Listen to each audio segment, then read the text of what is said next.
think once, yeah, I don't know. I tried.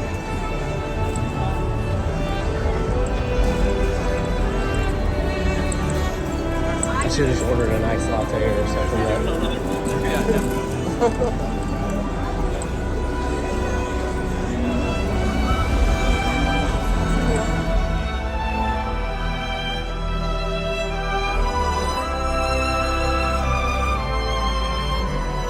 Having those phone cameras out ready to go. We cannot stop for every animal. There's going to be an area where we can't stop at all. So we recommend having those phone cameras out ready to go to get the best photos possible. Now we're going to start off first right out here in the Little Cherry Forest. All animals living here in the forest depend on our natural camouflage for to stay safe from predators. Over on the right there you'll see a smaller antelope right by the tree. That is a yellow-backed diker. Now, yellow-backed diker, its name in Afrikaans literally translates to diver, which is exactly what it does when it feels threatened. That yellow crest on its back will stand straight up, it lets out a really high-pitched screech, and it dives into the nearest bush. Now, coming up, also looking on the right-hand side, just a few moments, I see some white-backed birds as our saddlebug stork, along with a greater kudu, that's that light tan antelope. Now, saddlebug storks stand about 5 feet tall, and they're really vocalized, and much they just rattle their bills back and forth to communicate with each other.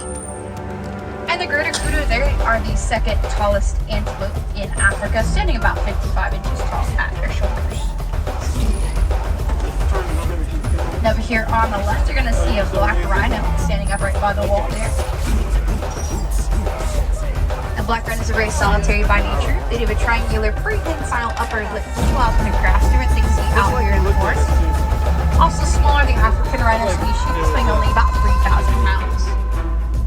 Over on the right here as well, you'll see some bongo, the chestnut-colored coat here. The bongo is known as a ghost in the forest because that's the area for back. Both male and female have those horns, which make one complete spiral, and then these are horns as with different to the ground. When they run in the forest, though, their heads all back to their winter.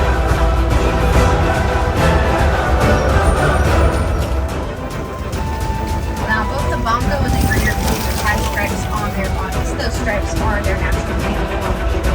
To predators, those stripes are like sun streaks or even moon streaks. They are able to stand in the forest in plain sight and not be seen. I personally say they are masters of hide and goose. Now, however, this is through the forest to the Sun River. The Sun River is also on really good things like the Nile. Over on the right hand side, we got a very fast hippos on the bank here. That's a pretty cool sight. We usually see them in the water during the day. That's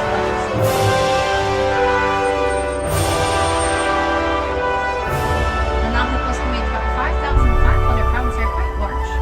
And when they're in the water, they can hold their breath up to about 8 minutes at a time. The Nile hippos, when they're first born, they're near about 80 to 100 pounds. They're excellent swimmers. The older they get though, the less they swim. The more it's going to sink down the bottom of the river and walk the tubular legs across the bottom of the riverbed to move along.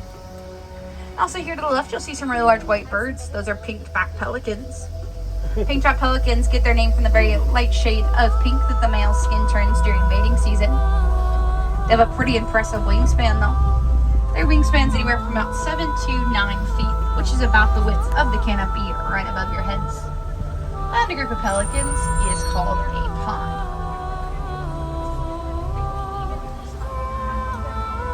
Now, in case you're curious, a group of hippos is called a bloat. It looks like coming up here on the left, we're going to see a couple more hippos on the bank. Including, if you look really carefully, there is a baby over there. It's sitting right by mom. To the side of the tree there on the left. Just make sure you do stay seated for me, please, friends. I'll try to get as many bird seats. Now, that little one is about 6 months old.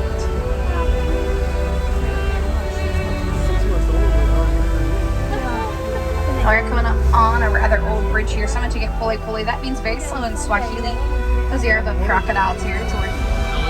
Look out to the left-hand side, you'll see the Nile crocodile. The second largest of the crocodilian species, weighing about 500 pounds each.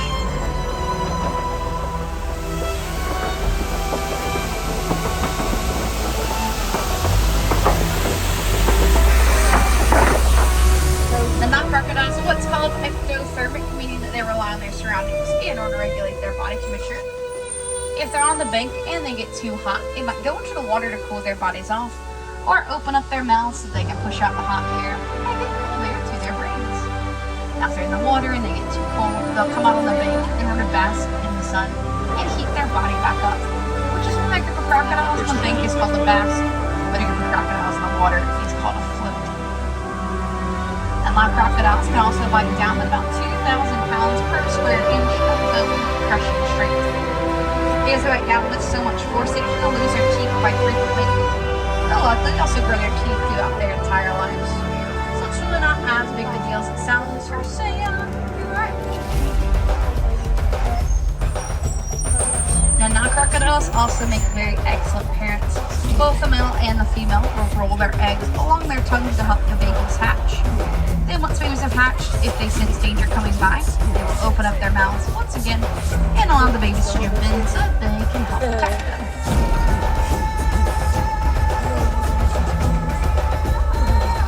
Now, a lot of people like to ask the question, what's the difference between a crocodile and an alligator? That answer actually lies in their grin. So alligators, or crocodiles, have more toothy grin. When an alligator closes their mouth, you're only going to see a couple of their teeth. You'll see about 4 at most. And when a crocodile closes their mouth, you're going to see both sets of their teeth.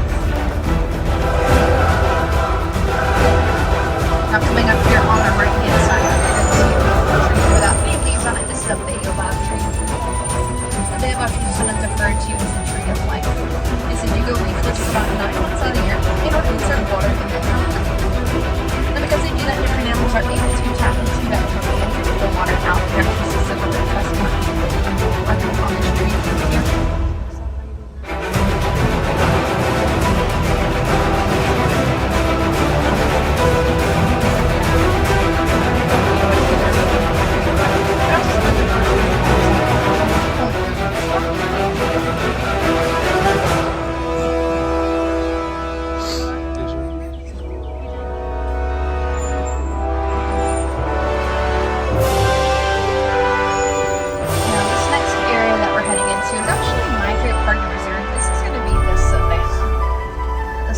Home saw the icons of Africa, like the giraffe, elephants, lions, zebra. It is also sometimes referred to, though, as nature's highway because of the hundreds of thousands of animals that will migrate through it each and every single year.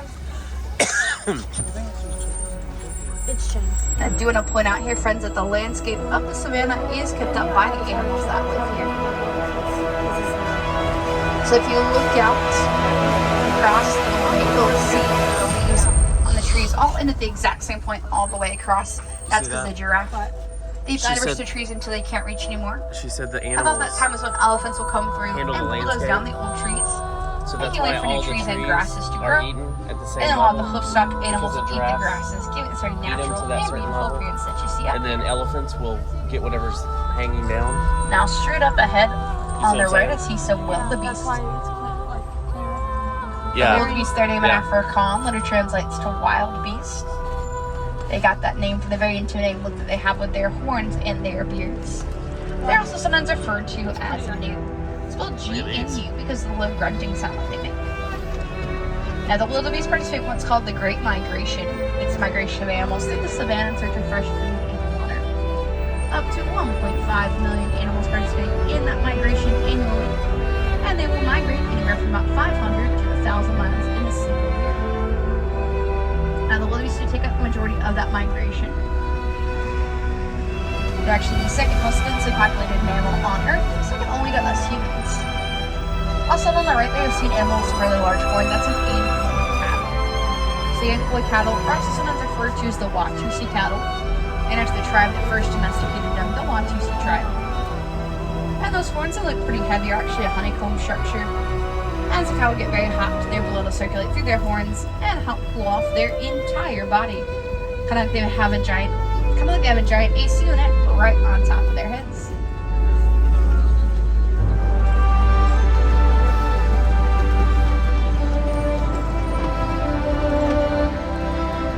There's going to be some more Angora cattle coming up here on the left as well. And a little bit further back from the anklet cattle, you're also going to see some sable ants. You might have to look a little bit past your left shoulder there. They're a little farther back here with the dark fin, the dark coats and long fin horns. Now, sable ants were the emblem or the symbol of the Harambe Wildlife Reserve. Both the male and female have those razor-sharp horns, which they'll use to spar each other to show dominance. Also as a way to deter predators like lions from jumping on their backs. Now, Harambe and Swahili usually come together, which is exactly what the sable antelope will do when they feel threatened. They'll come together to protect their own, which is why they're chosen as the emblem for this reserve. Because much like them, we will also come together to help protect the beautiful animals that call this area home.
To scribble outside of the lines.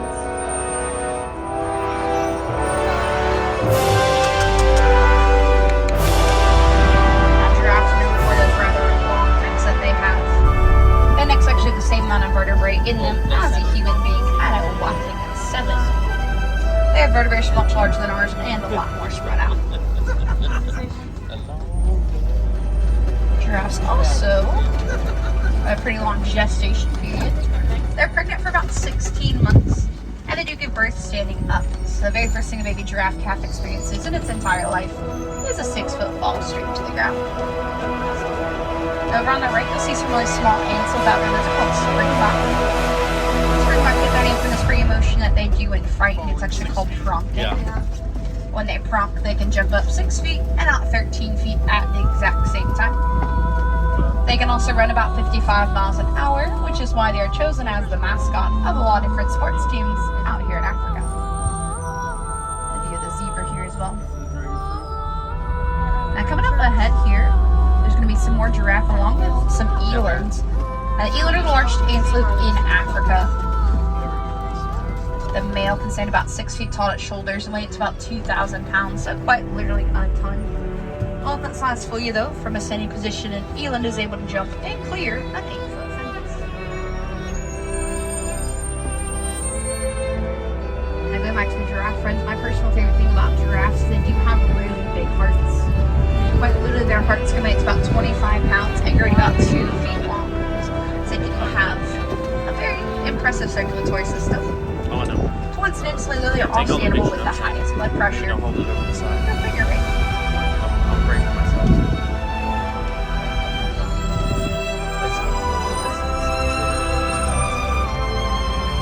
Now, giraffes also have an 18-inch prehensile tongue. 18 inches is about the length of your forearm. Prehensile is just a very fancy way of saying the tongue has a lot of muscles in it. It allows the giraffes to reach up into the trees, grasp limbs, and strip them of their leaves. This allows the giraffes to eat for up to 20 hours during the day.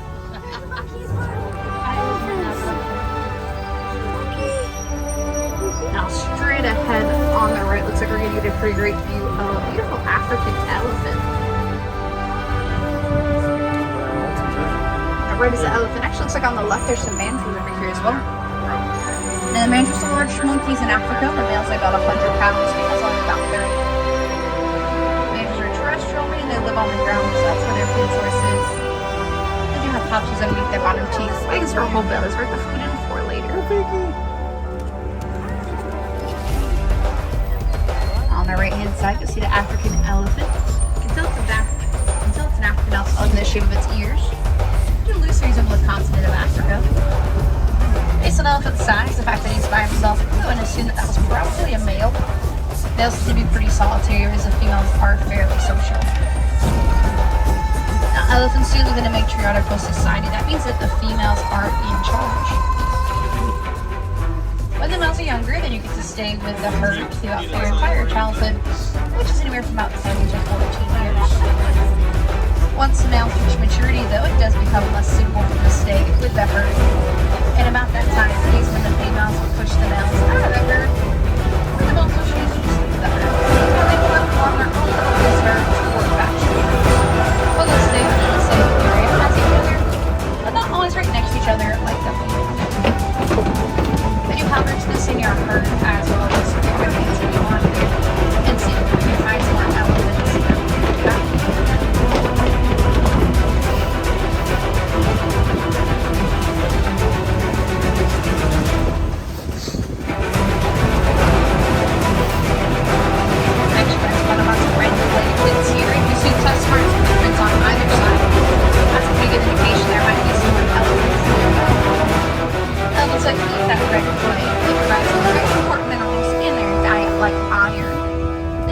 From other vegetation that they eat.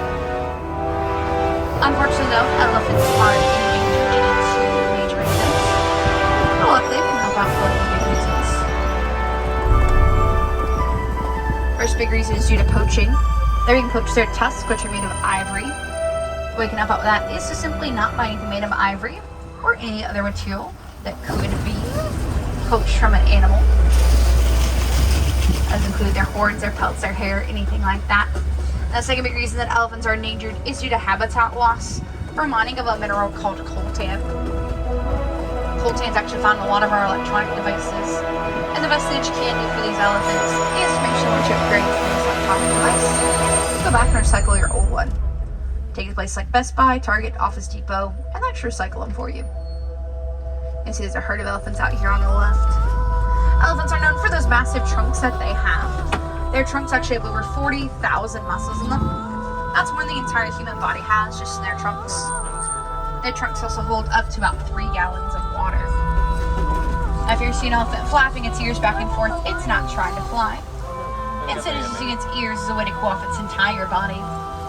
When they move their ears back and forth, that does create wind on the blood vessels right behind their ears. And that slow movement can actually help decrease their body temperature up to about 15 degrees.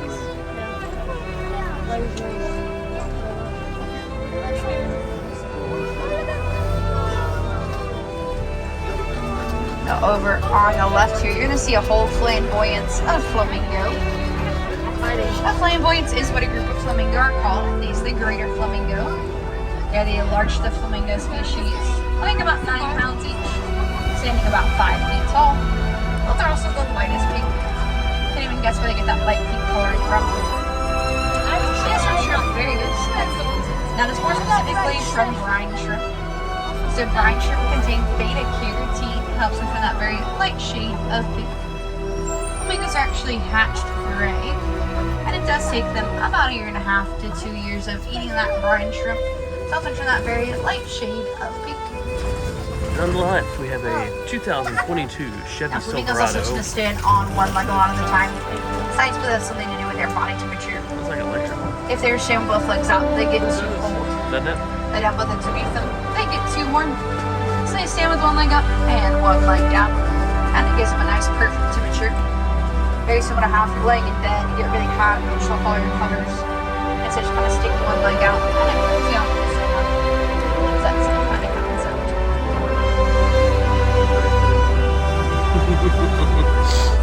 Flamboyance of Phil's. And up on the hill to the right hand side, you'll see a little antelope up there through the trees. That's a bontebok. The bontebok's name in Afrikaans, and it translates to patchwork buck. It's a very stark contrast to the dark brown parts of the coats and the white. I'd be able to see them here. Opening. Bontebok are really Here on the left hand side, you see a pretty great view of a couple of cheetah walking by here. Now, cheetahs are, unlike a lot of the bigger cats of Africa, but I can't hunt at night. Instead, you prefer to hunt during the daytime. Like there's less competition during the day. Also, black teardrop markings can close your eyes, which helps reflect the sunlight and others. And cheetahs are the fastest animal. They reach an average about 60 miles an hour. And you get that speed a little over 3 seconds, which is about as fast as a race car can accelerate. Hold that speed for a couple hundred yards. Over on the left here, on the large rock crushed public copy, you'll see a male lion sitting down right by the tree there. Now,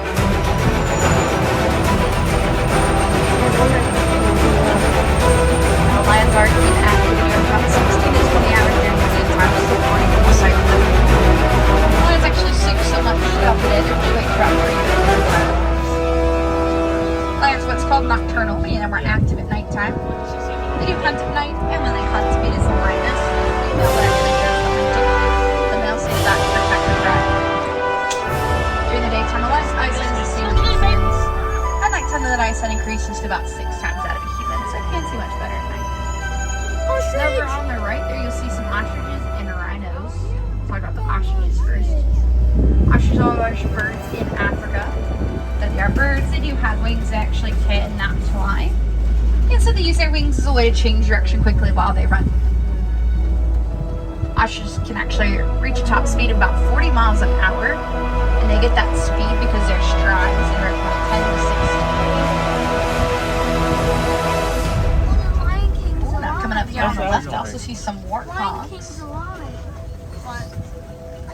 laying down right here by the rocks. Kind of looks like a hairy rock himself, and then there's a couple more a little farther back.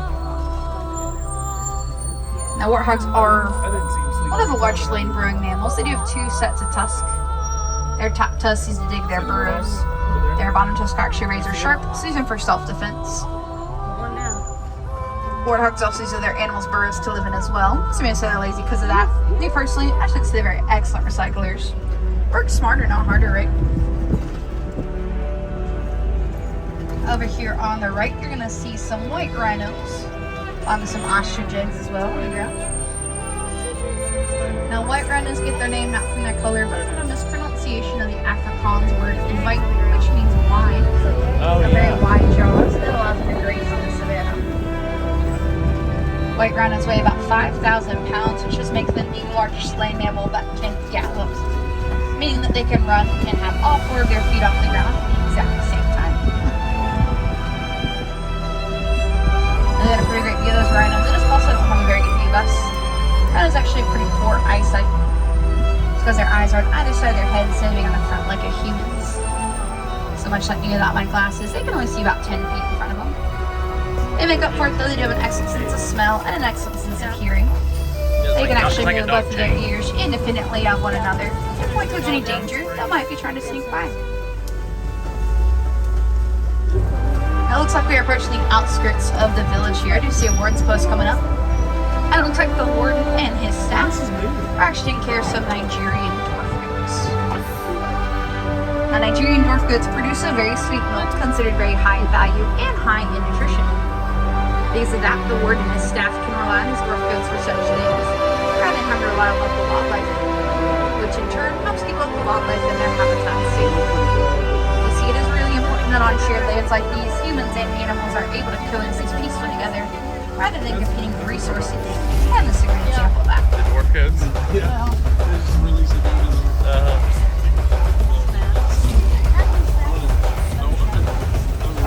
We're going to head a little further into the village back to our warden's post.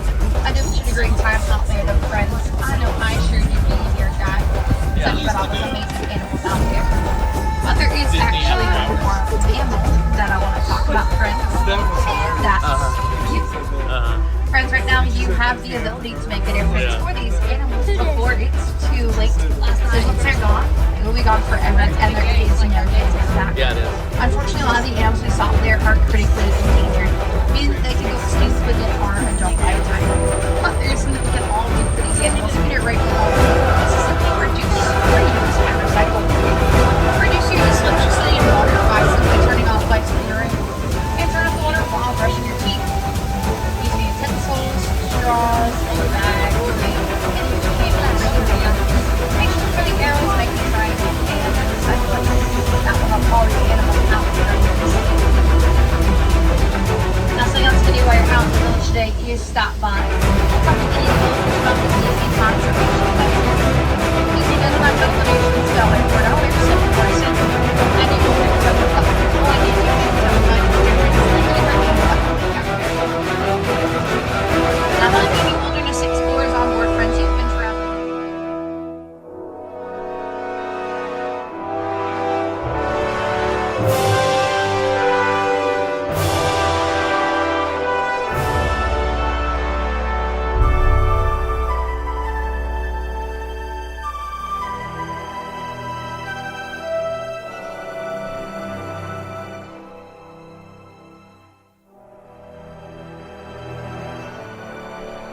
I should take more videos.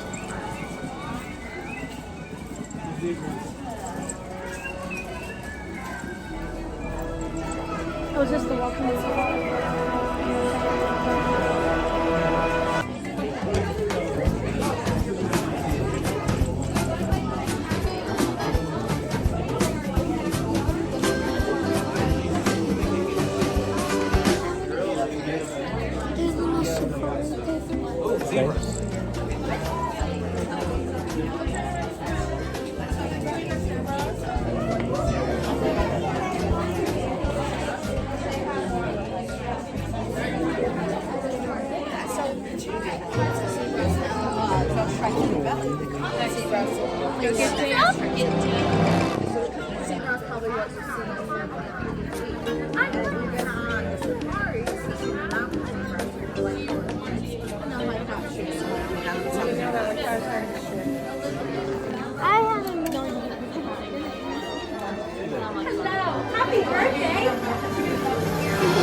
two babies up.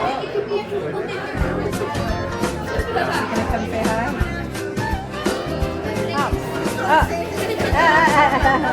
He's like, oh, such a tough life. He's like, oh, maybe if I sit here, they'll like feel like.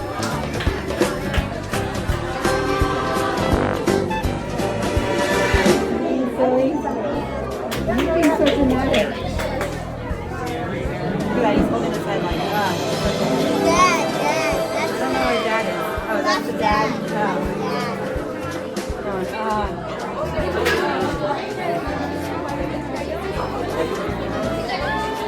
I wish the baby would come out.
Kids better shut up.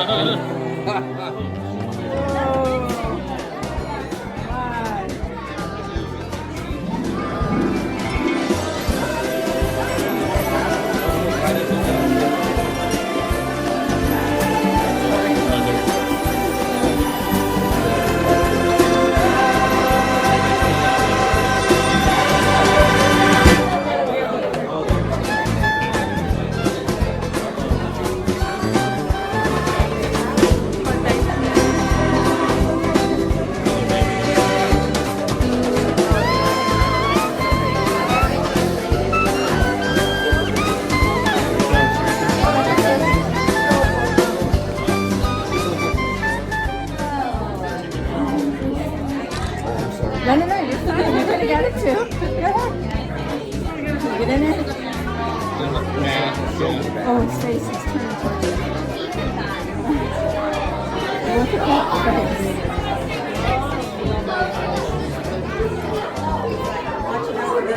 Is that the mama?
this with the jagged-edged, leaf-like style of spots.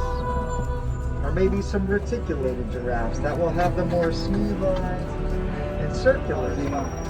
Giraffic jays of the Serengeti. Alright, we may hang back a little bit here. Hold on, I'll call in on the walkie-talkie for our delay.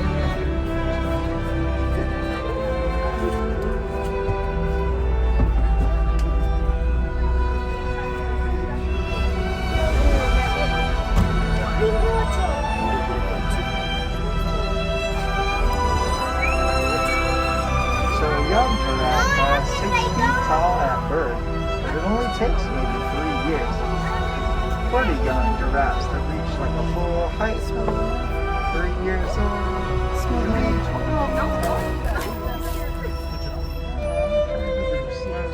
Isn't that funny if you like shrunk his neck together, it looked like a horse? And like, Yeah.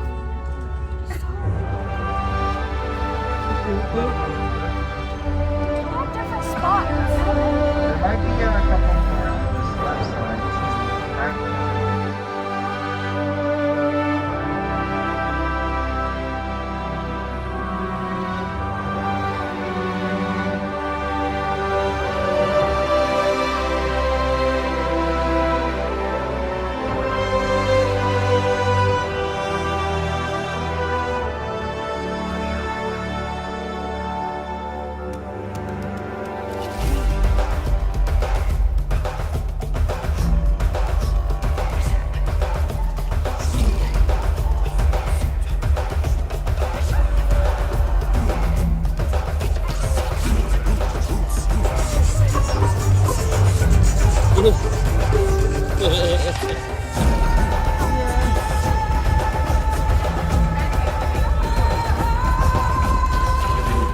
isn't that neat? Where's the...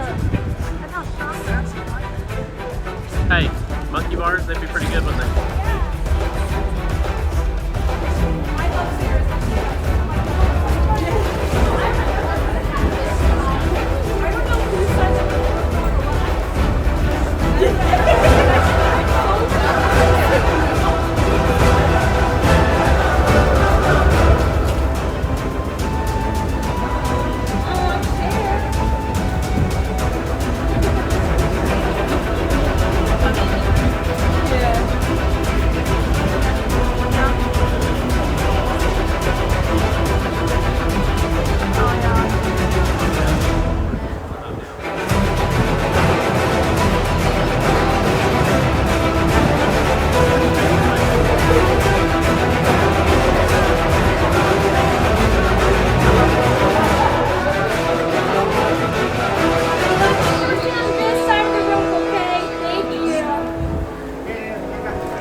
Azizi's the mom here. She actually was hand raised for the first 6 months of her life. So for her first son, Corey, did not know what to do. So we just had to interview him with Ada. She got to watch raise the little girls out of the chairs.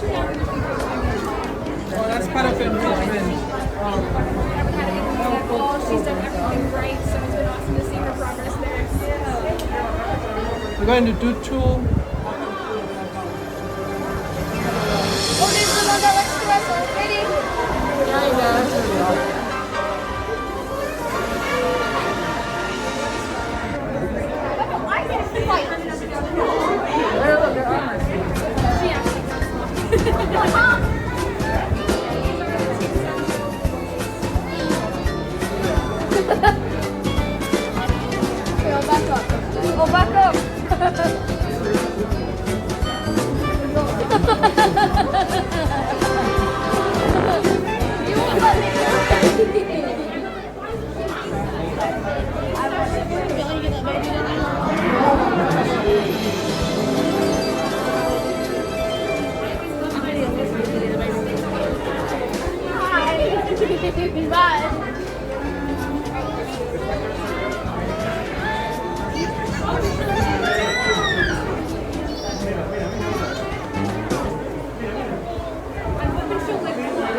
He's like, oh, such a tough life. He's like, oh, maybe if I sit here, they'll like feel like.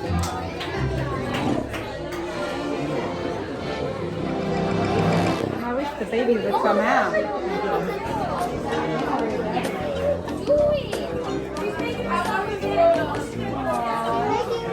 bed next to her friends.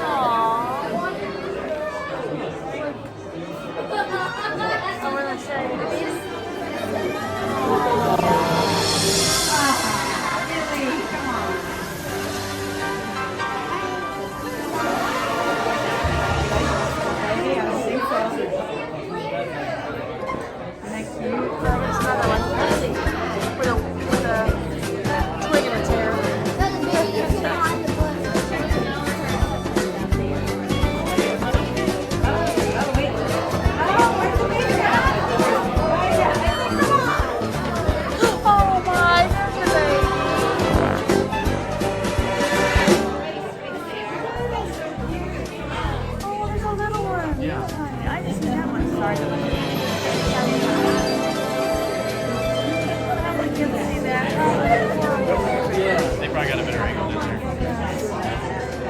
That's what I want. Oh my goodness.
There's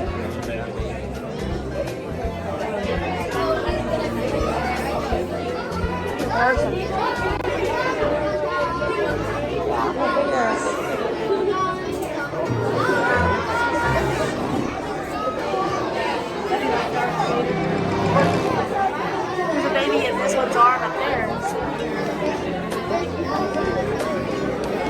Well, I think the other one's holding the other one.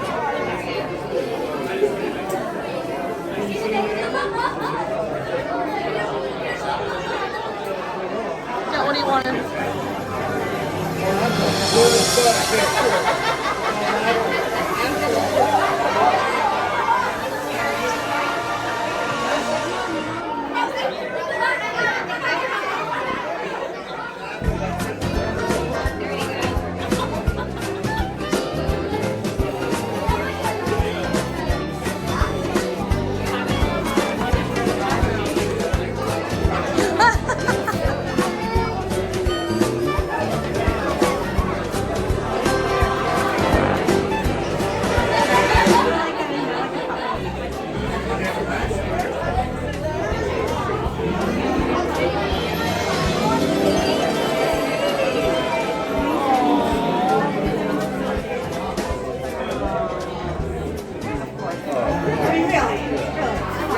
Wiping grass on his back.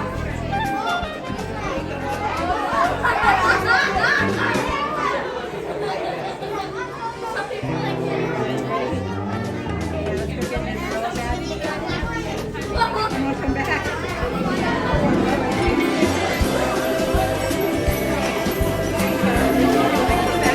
Ready?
Hey, bud, make sure you see us near soccer book, okay? Thank you. Yeah. She's like, stop following me. How old is the baby? 6 months. Like, she's trying to show sit on her leg, the baby off. She does. And our baby. I know, it's so cute. Oh my God. Yeah, Azizi's the mom here. She actually was hand raised for the first 6 months of her life. So for her son Corey, we did not know what to do. We did have to do things that as well. With Anna, we got to watch her race here.